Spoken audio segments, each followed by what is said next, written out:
1 month after assuming the position of President of Argentina, Javier Milei traveled to Davos, Switzerland, to participate in the World Economic Forum.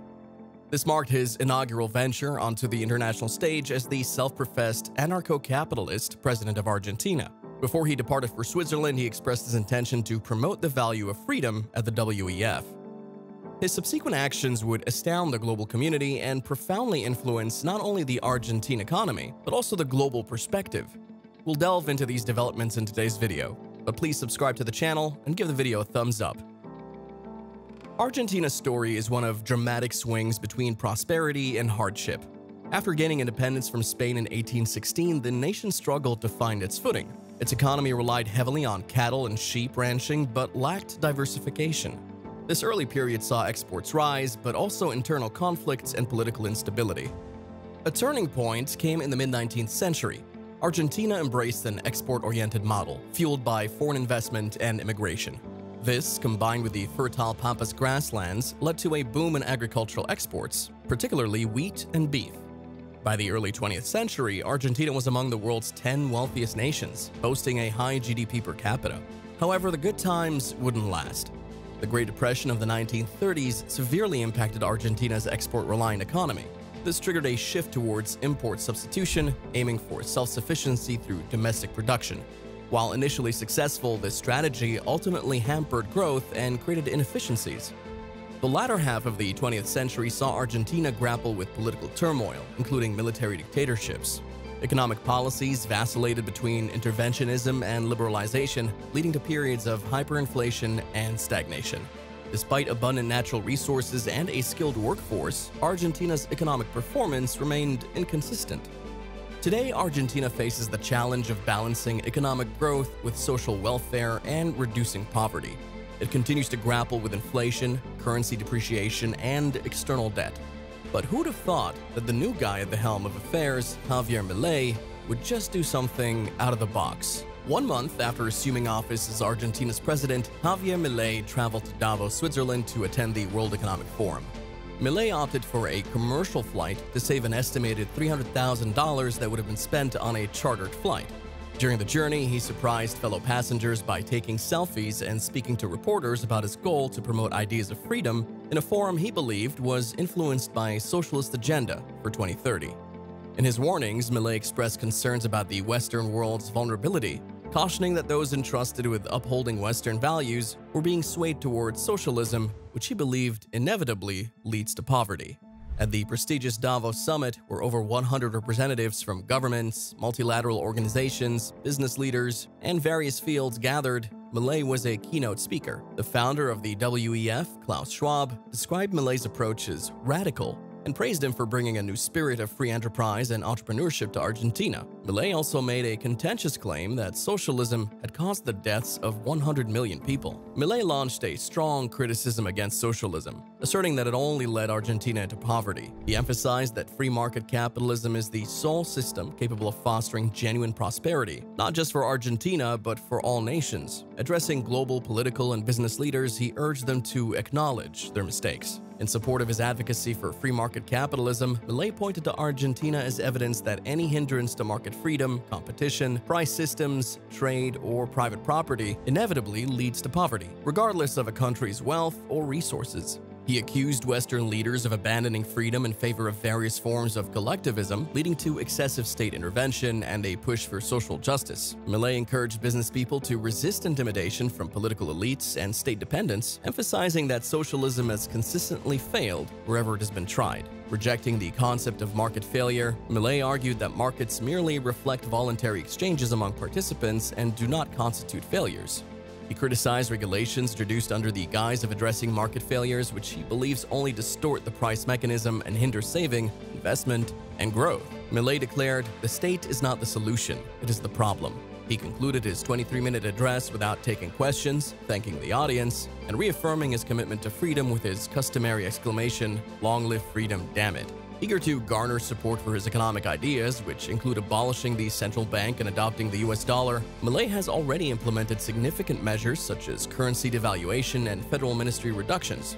The government has also announced spending cuts to address Argentina's fiscal deficit addiction. IMF chief Kristalina Georgieva expressed support for Milei's bold agenda, stating in a CNN interview that Argentina's troubled economy necessitates significant change. She praised President Milei and his team for their efforts to address the country's economic challenges. Furthermore, the IMF signaled confidence in Milei's economic reform plan, announcing a potential release of $4.7 billion from Argentina's $43 billion loan program, contingent upon meeting specific conditions. Argentina holds the status of the IMF's largest debtor. With a background in economics, Milei utilized the World Economic Forum platform to advocate for a blend of neoclassical economic principles and espouse a stance reminiscent of former President Trump, advocating for smaller government, the removal of bureaucratic elites, questioning gender equality policies, and criticizing collectivist economic approaches. However, some argue that these ideas merely serve to deflect from substantive arguments. Argentina's economic trajectory has garnered significant attention in economic discourse, with its decline presenting a complex puzzle for economists and social scientists alike. The country's economic history has been extensively studied, often epitomized by the famous quote attributed to Simon Kuznets, categorizing countries into developed, underdeveloped, Japan, and Argentina. In the realm of development economics, Argentina stands out as a particularly intriguing and enigmatic case study. Once celebrated as one of the wealthiest and fastest-growing nations globally, Argentina has now found itself categorized among developing countries. The bygone era of the Belle Epoque, particularly post-1913, which symbolized a golden age, remains a distant memory for most Argentines today. While Milei simplifies Argentina's economic decline, the reality is far more intricate and extends beyond the dichotomy of free market versus socialism.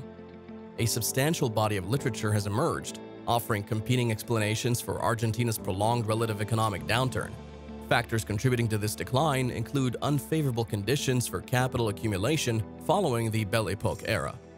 The ratio of trade, comprising exports and imports, to GDP, which exceeded 50% in the pre-World War I period, dwindled to around 20% during the interwar years, with minimal change post-World War II. Argentina's political landscape has been marred by crises since the 1930s, with some analysts pinpointing the onset of electoral fraud during this period as a pivotal moment, leading to a decline in the rule of law and exacerbating the country's economic woes. Milei, often likened to former US President Trump and former Brazilian President Bolsonaro, is a controversial figure. His term in office extends until the end of 2027. The rise of far-right populism is not limited to Milei, Trump, or Bolsonaro, but is a global phenomenon, evident in leaders like Modi in India, Meloni in Italy, Orban in Hungary, and Wilders in the Netherlands. Milei's divisive rhetoric further polarizes society, categorizing individuals into good Argentines and leftists and thieves. As a political outsider, Milei clinched victory in Argentina's presidential election in November through an unconventional campaign, which saw him brandishing a chainsaw at one point to symbolize his commitment to reducing state spending. He pledged significant reforms to revitalize the ailing economy, including combating hyperinflation, soared to 211% in December, the highest level in 3 decades, while nearly 2 out of 5 Argentines now live in poverty. GDP is projected to contract by around 2.5% this year. Milei is widely recognized for his vocal opposition to government spending, particularly on social programs, his strong admiration for the United States and Israel, and his conservative beliefs. He staunchly opposes abortion, advocates for looser gun control laws, supports the privatization of education and healthcare, and has criticized Argentine Pope Francis. Domestically, Milei is grappling with Argentina's most severe economic crisis in decades. His objectives include tackling rampant inflation, which reached 211% in December 2023, bolstering foreign currency reserves, and attracting investment back to the country. Elected on a platform of radical reform, Milei has initiated sweeping deregulation, downsizing the bureaucracy, and devaluing the currency by over 50%. However, these bold measures have sparked political protests, although they have received approval from the IMF. Furthermore, Milei's party lacks a majority in both houses of parliament, which could impede the implementation of some of his fiscal policies.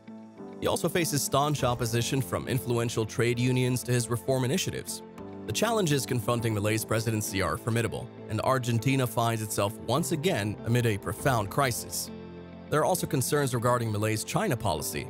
At the end of December last year, reports surfaced that China halted the $6.5 billion swap agreement it had made with Alberto Fernandez in October, pending gestures of goodwill from the new Argentine administration. In addition to exporting soybeans and meat and using millions of yuan to pay off debts to the IMF and alleviate fiscal burdens, China had significant investments in Argentina. The fate of these investments is now uncertain, including several dams in Patagonia that, according to statements by Alberto Fernandez, involved an investment of about $5 billion. This pause in relations with China comes alongside Argentina's official refusal to join the BRICS, effectively closing doors to the new development bank. All of this raises questions about the exchange for freedom. Javier Milei's journey from assuming office as Argentina's president, his participation in the World Economic Forum in Davos reflects his commitment to advocating for economic freedom and radical reform. His outspoken criticisms of socialism, support for free market capitalism, and bold policy measures aimed at addressing Argentina's economic challenges have sparked both support and opposition. Furthermore, Milei's China policy has raised questions about the direction of Argentina's international relations and economic partnerships. As Milei's presidency unfolds, the challenges ahead are significant, with Argentina grappling with deep-rooted economic issues and facing crucial decisions regarding its global engagement. The impact of Milei's policies on Argentina's economy and international standing will undoubtedly shape the country's future trajectory. Let's see what unfolds next. If you enjoyed the video, please subscribe and watch our video on the German economy.